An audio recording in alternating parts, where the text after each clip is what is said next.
In this episode of Marina Queen, Patrick and I set out on the first leg of our voyage to San Diego. We finally make it beyond the Golden Gate Bridge, our engine and judgment are tested, and we spend a sleepless but very special night with whales before our comprehensive final exam.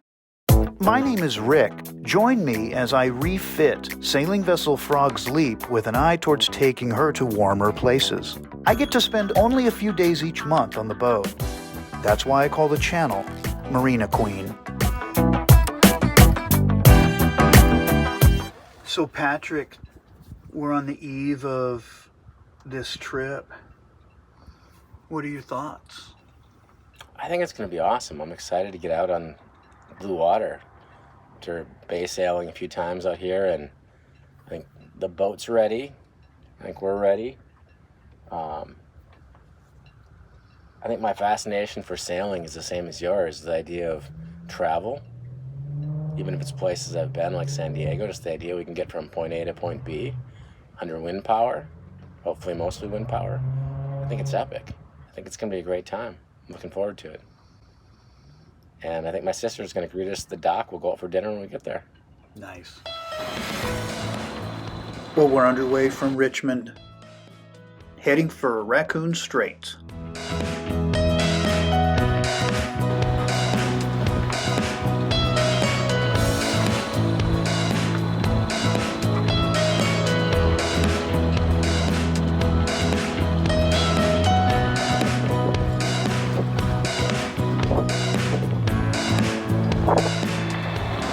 First day of the voyage.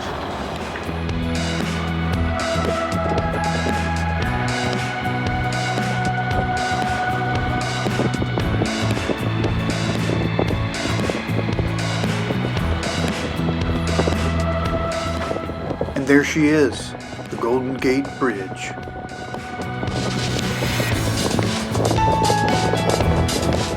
Depending on your heading, I think we can sail. Let's do it. All right.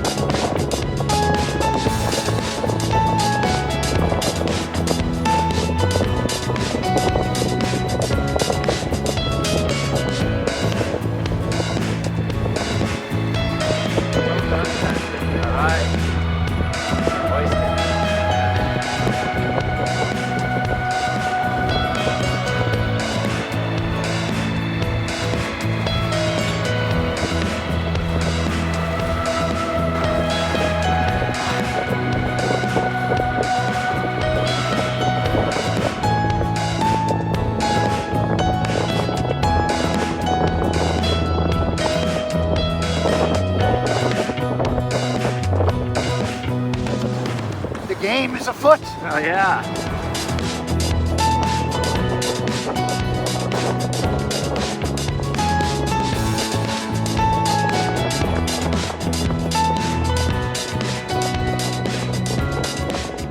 Past the Golden Gate Bridge. First time sailing, done it on my power boat, but never on a sailboat. On our way to San Diego. It's gonna be awesome. Woo! We made it out the gate. It's just going to be a slog to the channel. Try to get some distance offshore, and then we're going to come left, take the wind on a starboard tack, make our way to Half Moon Bay.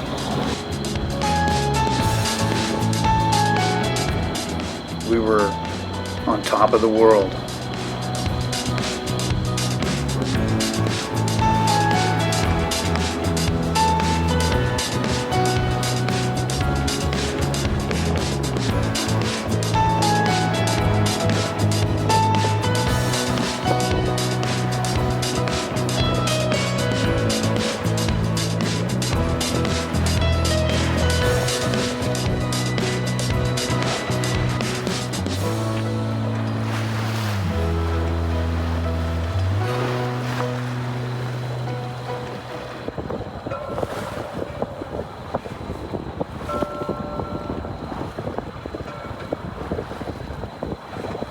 So now we've cleared the Golden Gate Bridge, and it's, as I produce this video and I watch these clips, it makes me smile when I hear the optimism in our voices and the sense of accomplishment. And I remember Patrick looked over at me at one point, and I had this big, huge grin on my face, and he noted it. I said, when you're inside the bay, you don't get any ocean swell. You have to get outside to get it. And when you feel it, and you've spent enough time on the ocean, you know it. And it's just like, oh yeah, and I was just taking that in, it was great. Really loved it.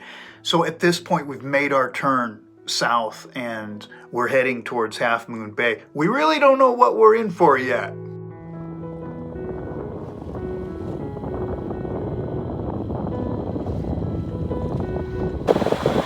All right, well, we're heading down to Half Moon Bay. We got southerly wind, so it's a little bit of a beat. And we're getting set.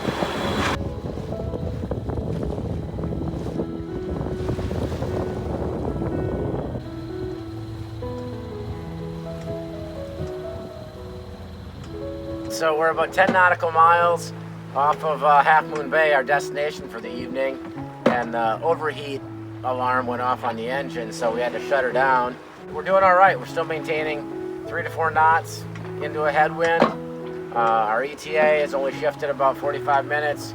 Yeah, everything was going pretty normal until the overheat alarm sounded.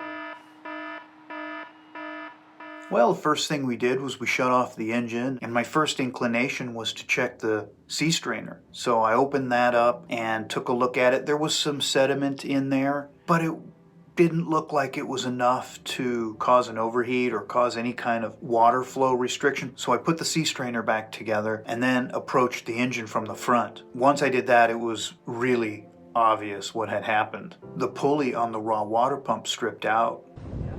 All right, so we're heading into Half Moon Bay. We lost the audio to the wind here, but Patrick is explaining the situation. The gist of it is that with no local knowledge of Half Moon Bay by he or I, well, we would not be trying to enter Half Moon Bay without the engine on this day. And here I'm showing just how much metal the shaft wore away on that pulley. The pulley is stripped out. So with winds forecast to die in the evening, we took what wind we could and we sailed due west to put as much distance between Frog's Leap and the shore as we could before the winds died, and we gave up control of the boat to the current. And on our way offshore, we came across some whales.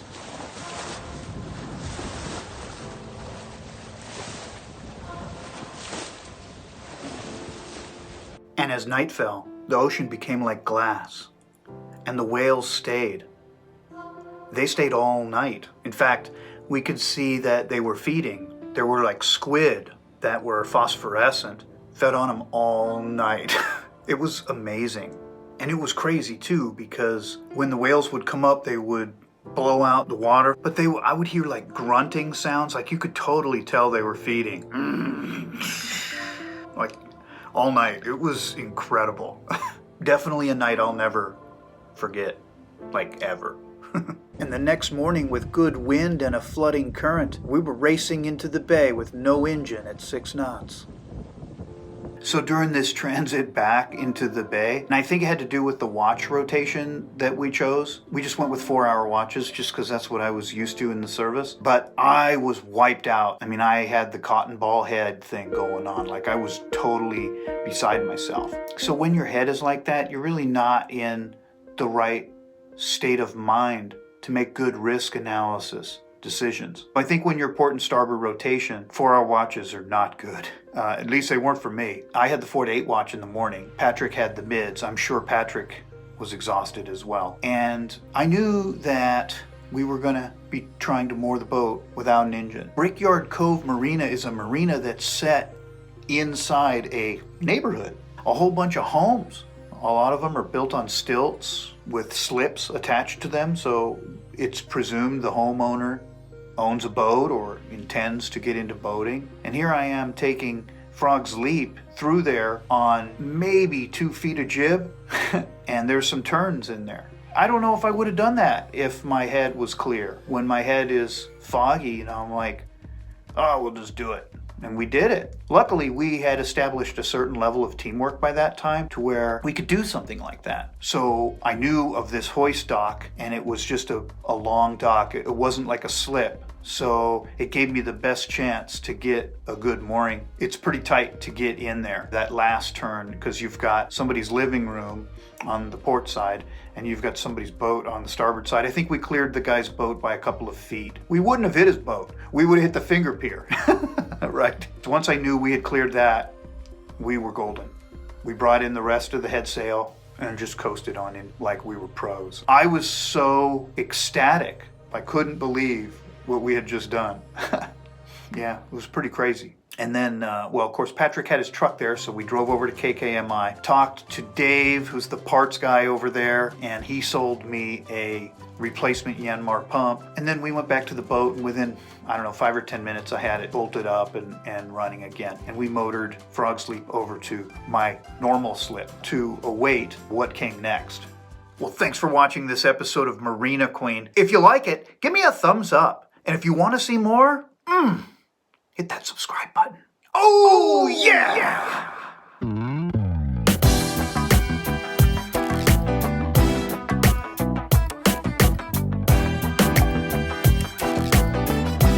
New episode every Sunday. I'm not as think as you confused I am.